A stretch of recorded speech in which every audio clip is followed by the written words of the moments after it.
যে ঠকে যায় সে তো ঠকেই গেল, তার সবকিছু ওখানেই শেষ।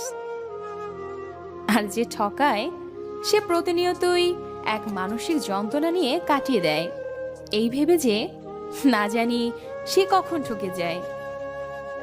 একটা মজার ব্যাপার হচ্ছে, ঠকে যাওয়া মানুষের সান্ত্বনা হলো তাকে ঠকানোর আর কেউ নাই, আর যিনি ঠকালো তার ভয় হলো তাকে ঠকানোর অনেকেই আছে।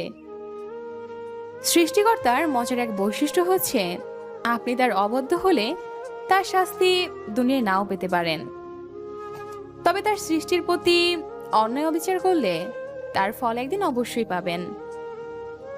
এই বৃত্তাকার পৃথিবীতে আপনি ঠিক যা করবেন তা একদিন ঘুরে ফিরে আপনার কাছে চলে আসবে, আসতে বাধ্য। আপনার জন্য যদি কারো চোখের এক ফোঁটা পানিও ঝরে পড়ে, তবে লিখে রাখুন, সেই এক ফোঁটা পানি আপনার চোখ থেকে পড়ার আগ পর্যন্ত আপনার মৃত্যু হবে না। প্রকৃতির হিসাব একদম আলাদা।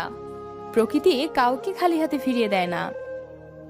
আপনি সবকিছুর থেকে মাপ পেলেও প্রকৃতির কাছ থেকে মাপ পাওয়ার কোনো রাস্তা নাই।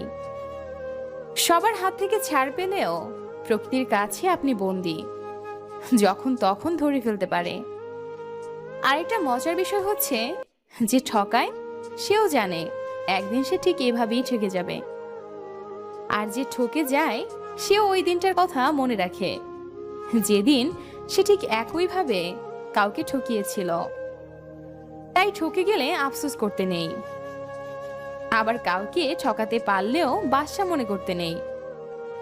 কারণ পৃথিবীতে ঠকানোর বা ঠকে যাওয়ার ফল কখনো অনিশ্চিত হিসাব হয় না।